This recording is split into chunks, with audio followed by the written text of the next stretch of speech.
Good afternoon, good evening, everyone. Recently, I did a video telling Kalenjin men below 50 years to stop going to church. Yes, I mean it. I mean it. Kalenjin men below 50 years and below, stop.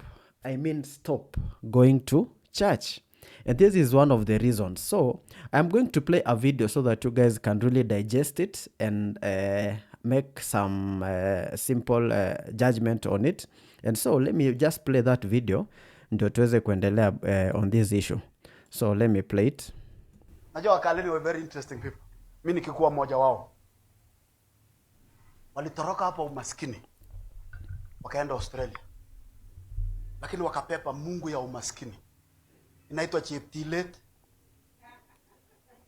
The demon they were running away with, they carried it to Australia. And our good people went and initiated the god of Cheptilet. Cheptilet haiko kwa Kiingereza, haiko kwa Kiswahili. Ni Cheptilet, tuandika tu Cheptilet. They carried their gods to the land of opportunity. And their gods turned them into slaves in the land of opportunity. Were very interesting. Okay, let me pause it here. So guys, now that is the video. I told you guys that Kalenjin men below 50 years, stop going to church. You know, this pastor here is a pastor. He's actually preaching in church. As you can see, he's trying to explain something about Kalenjin culture. And let me now break down this video from the start again. Now let us now relook at it, because when I tell you guys that these Kalenjin pastors are becoming really confused. First of all, if you are a Kalenjin man and you've been circumcised, you went through the circumcision ceremony, you went to the bush for 1 month, and you are here talking so badly about your own culture, because he is saying that Kalenjins who are in Australia, because we have so many Kalenjins who have traveled to other countries, US, all over, UK, Canada. I personally have many relatives in US, Canada, and Australia. Yeah, so I am imagining that this pastor is saying that Kalenjins who have gone to Australia and they are trying to preserve their culture. Let us just listen again, because it's so weird. It's so weird, Mazi. Najua Wakalini were very interesting people. Yeah, we are very interesting. No, but you're not, man. Walitoroka hapa umaskini. Ati tulitoroka umaskini. First of all, we don't have so much poverty in Kalenjin land, the way this guy is trying to explain. We don't have so much, we are not so poor. People have land, they have cows, wako na ng'ombe, wako na shamba. You can't talk about poverty in Kalenjin land the way this guy is portraying. Of course, we have some places like Baringo, whereby there are some places that during drought, it's very harsh, especially in Pokot land in Baringo. But generally, we can't say that Kalenjins are poor. And people going to Australia, they were not running away from poverty. So that is one thing. So now let's keep going. Lakini wakapepa mungu ya umaskini. Aha, now he's saying that those who went to Australia, they took along with them the god of poverty. And you know which god of poverty does he refer to? He is referring to the Kalenjin culture, the tradition of the certain Kalenjin traditions that you could say he's referring to as god of poverty. So it means Kalenjin culture to him, to this very stupid pastor, is calling our Kalenjin culture god of poverty, or he's trying to liken our culture with poverty. So let's keep on listening to him.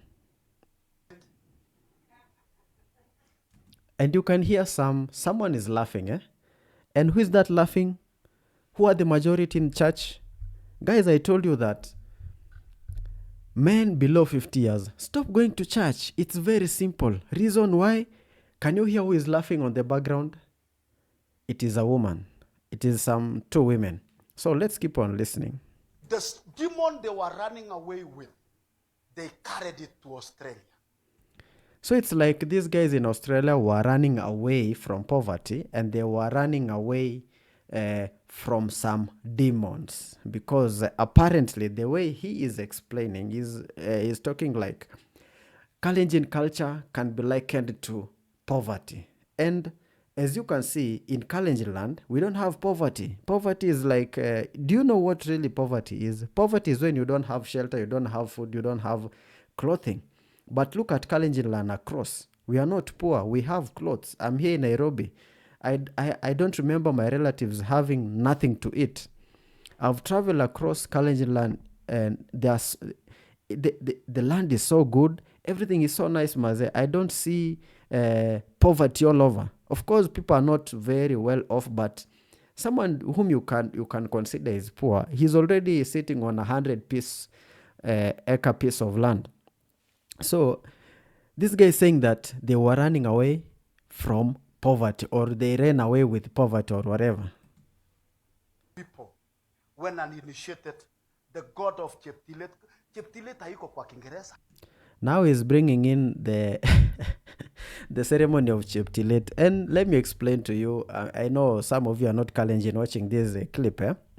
Now Cheptilet is one of the ceremonies in the entire process of Kalenjin initiation rites, whereby boys are being initiated to manhood, and there's a long process. This process involves certain ceremonies. So the first ceremony normally involves people singing.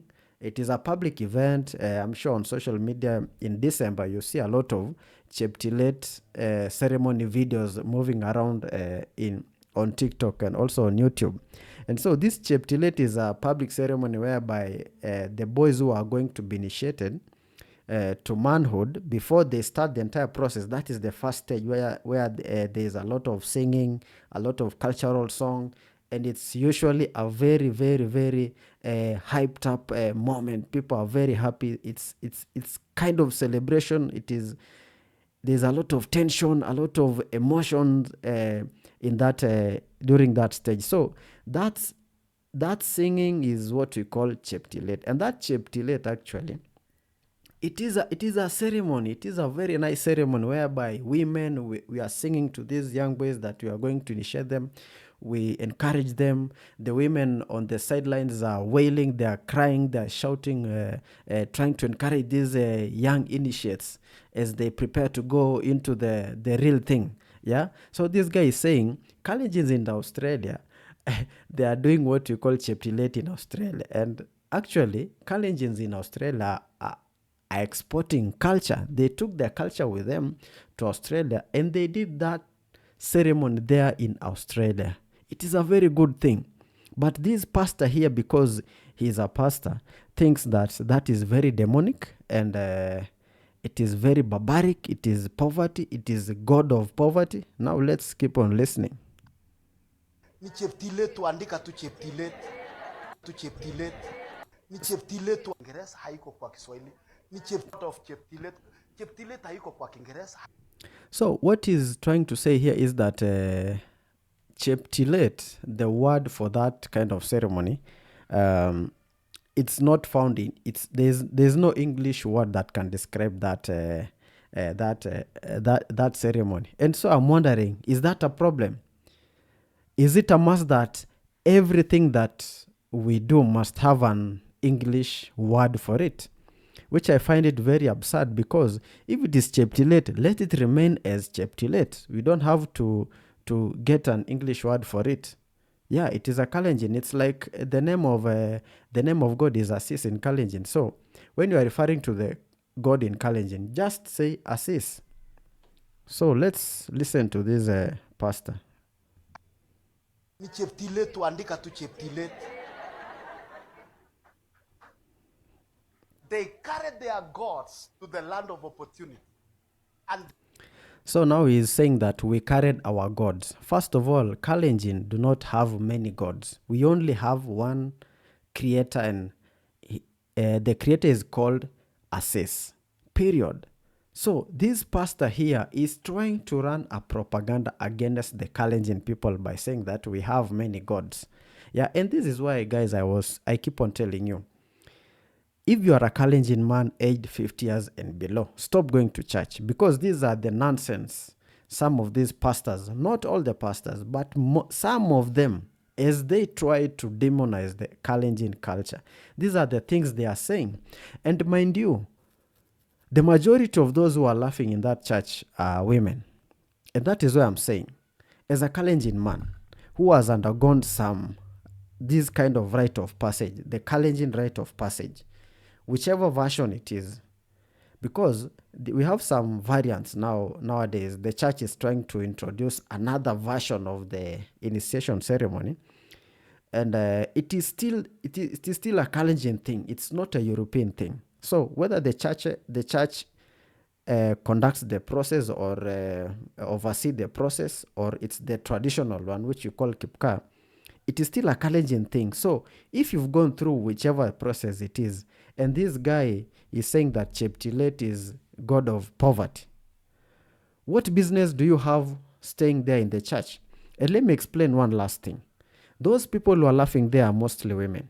And these women are mostly the ones who are very happy that Kalenjin men are not going through the cultural ceremony. They'd wish that their boys do not go through the Kipka version of the initiation ceremony.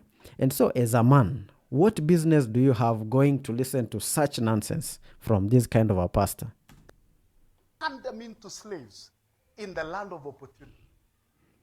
So apparently saying that those guys who conducted the Cheptilet ceremony or initiated their boys in Australia using the Kalenjin traditional rite of passage, they are now being enslaved by the Cheptilet, the god of poverty, apparently. So, guys, I don't even need to belabor so much explaining this bullshit this pastor was talking about.